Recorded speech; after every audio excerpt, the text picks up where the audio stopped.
چلیے شروع کرتے ہیں مفتی سلمان اظہری صاحب کا بہت ہی پیارا بیان ہے. بیان کو آخر تک ضرور سنیں. چلیے بیان شروع کرتے ہیں. طرح کر کے لوگوں کو بھڑکائیں بے شک اور یوں کہیں کہ آپ کو دلی بلاسٹ کے بعد آپ نے دیکھا ہوگا لوگوں میں بھڑکانے کی کوشش کی جا رہی ہے کہ بم سے اڑانے والے لوگوں کا بھارت چاہیے یا رکشا کرنے والوں کا بھارت چاہیے. نشانہ مسلمانوں کی طرف ہے، وہ کوئی اور ہوں گے اڑانے والے، ہمارا ان سے تعلق نہیں ہے. لیکن ہم بھی آپ سے یہ کہتے ہیں، ہاں ہم بھی جواب میں کہتے ہیں ہمیں بھارت کون سا چاہیے؟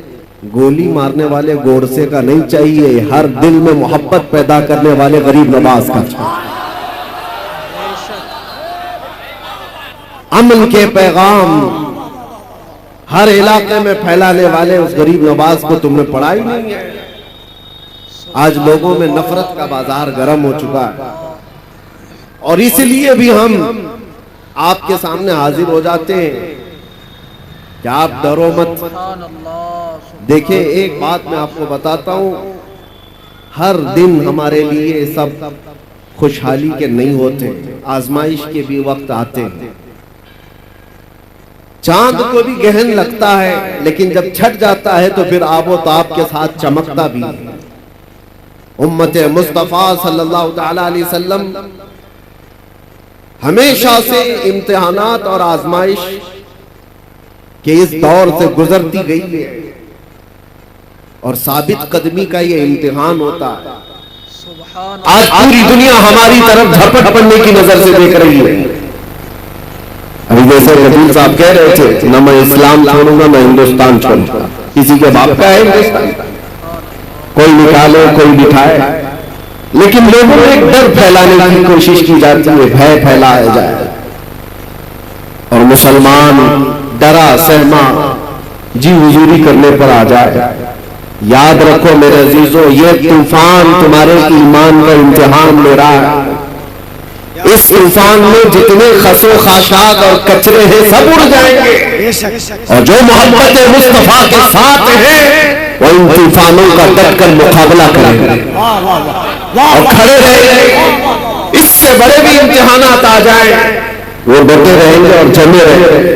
قرآن کہتا ہے ان الذین قالوا ربنا اللہ ثم استقاموا، بے شک وہ لوگ جنہوں نے کہا اللہ ہمارا رب ہے پھر اس پر جمے رہ گئے، پھر اس پر ڈٹے رہ گئے، ان کے ساتھ کیا ہوگا؟ تتنزل علیہم الملائکہ، اللہ فرماتا ہے ان پر اللہ فرشتوں کو اتارے گا. وہ یہ کہتے ہوئے آئیں گے فرشتے ڈرو مت، گھبراؤ مت، تھوڑے دنوں کی بات ہے، جس جنت کا اللہ نے تم سے وعدہ کیا ہے وہ جنت بھی تمہارے انتظار میں. یہ وہ دن آئے ہیں ہمارے. آج ہر جگہ پر کوئی چاقو چھری پر ڈرانے کی کوشش کر رہا ہے. ارے آج کل کے پیدا ہوئے کیڑے مکوڑے بھی آ گئے محمد عربی صلی اللہ علیہ وسلم کے شعروں کو منہ دکھانے کے. حالات ہمارے بدلے ہوئے ہیں. ہمیں افسوس اس بات کا ہے کہ ہم نے جو حالات آج محسوس کیے اس کی وجہ یہ طریق مصطفیٰ کو چھوڑنا ہے وجہ بربادی. اسی سے قوم دنیا میں ہوئی ہے بے اقتدار اپنی.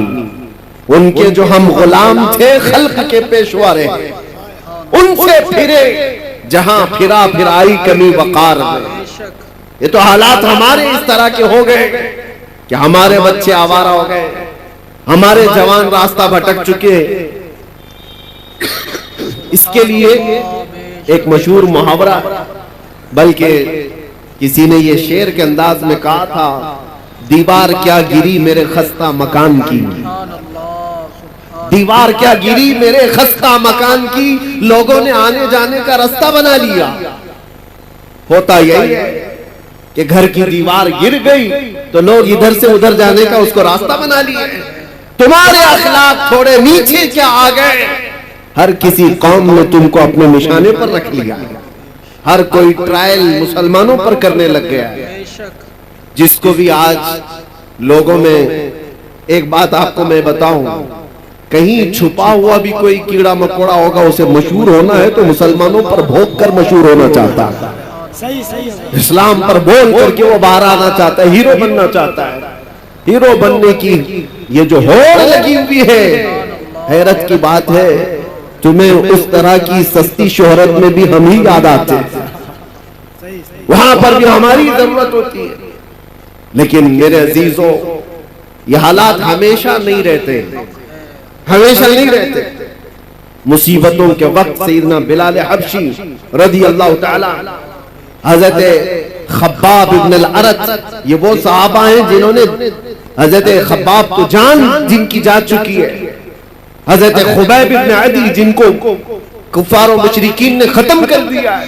یہ سارے حالات دیکھ کر کے حضور پاک صلی اللہ علیہ وسلم کے پاس صحابہ آئے اور پوچھنے لگے، یا رسول اللہ کیا ہمارا دین حق نہیں ہے؟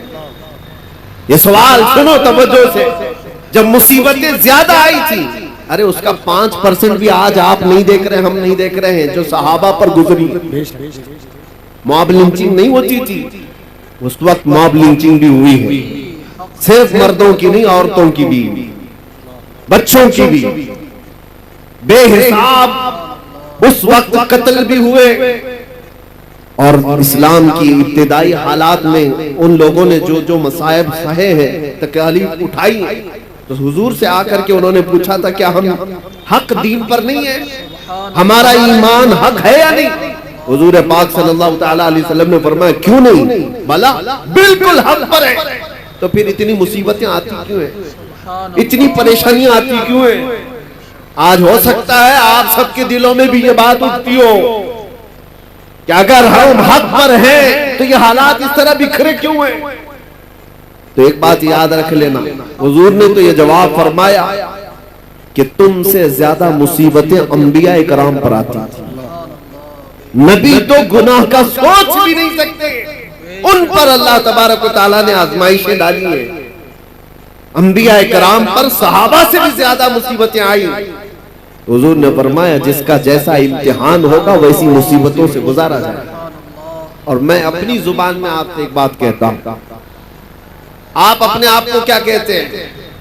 حضور پاک صلی اللہ تعالی علیہ وسلم کی بارگاہ میں جب نسبت کی بات آئے، مجھ سے گجرات میں کسی صاحب نے پوچھا، کہا تھا کہ آپ تو اسٹیج پر اس طرح کی باتیں کرتے ہیں اور یہ ساری چیزیں ہونے کے بعد پھر آپ بولیں گے. سنو، ہم کہتے ہیں حضور پاک صلی اللہ تعالی علیہ وسلم کی جب بات آتی ہے تو شعر میں استعارہ کے طور پر ہم کہتے ہیں تو شمع رسالت ہے. یہ کہتے ہیں یا رسول اللہ تو شمع رسالت ہے، عالم تیرا پروانہ. ہم سب کیا ہیں؟ ہم سب کیا ہیں؟ پروانے. اور حضور کو شمع ہم کہتے ہیں. شمع اور پروانے کو کبھی دیکھا بھی ہے یا صرف اور صرف سنا ہے؟ تھوڑی دیر اگر آپ توجہ کریں تو ایک موسم بھی آتا ہے، ویسے بھی لائٹ جہاں پر بھی آپ جلائیں، دیکھو کیڑے مکوڑے جو آ جاتے ہیں ارد گرد گھومتے، چراغ روشن کرو وہاں پر بھی چھوٹے چھوٹے پتنگے آ جائیں گے، کیڑے آ جائیں گے، وہی پروانے ہیں.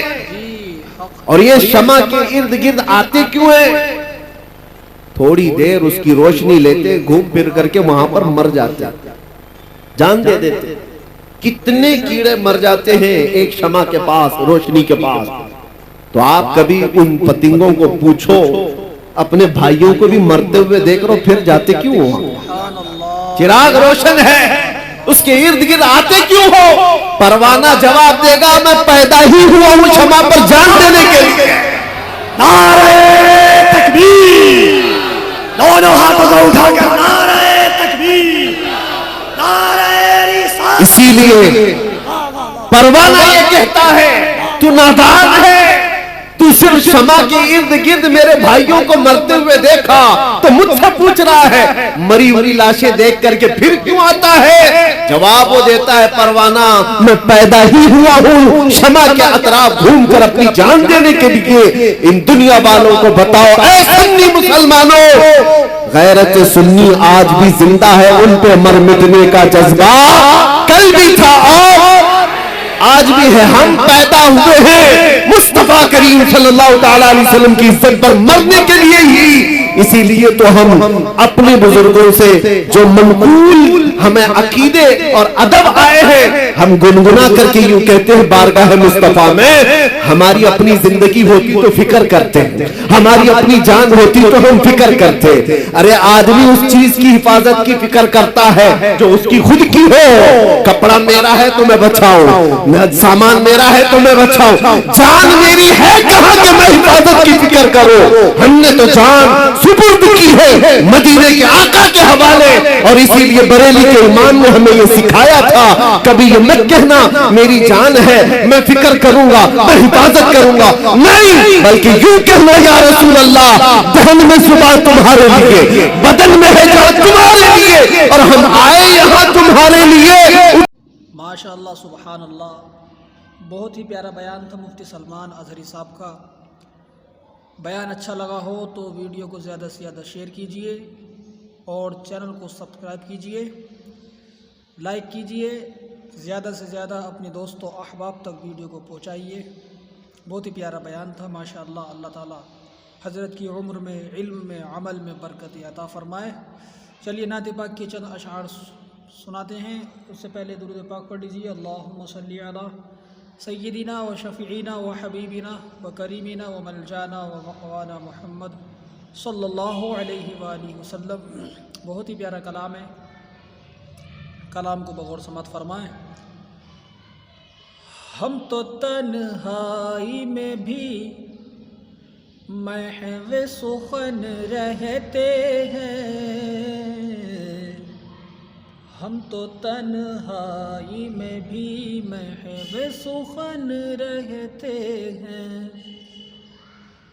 ہم تو تنہائی میں بھی محو سخن رہتے ہیں، یاد سرکار میں ہر وقت مگن رہتے ہیں، یاد سرکار میں ہر وقت مگن رہتے ہیں، ہم تو تنہائی میں بھی محو سخن رہتے ہیں، یاد سرکار میں ہر وقت مگن رہتے ہیں۔ یہ شعر سے بات فرمائیں۔ ارے اس کا دل لگتا ہے جیسے ہو ریاض الجنت، اس کا دل لگتا ہے جیسے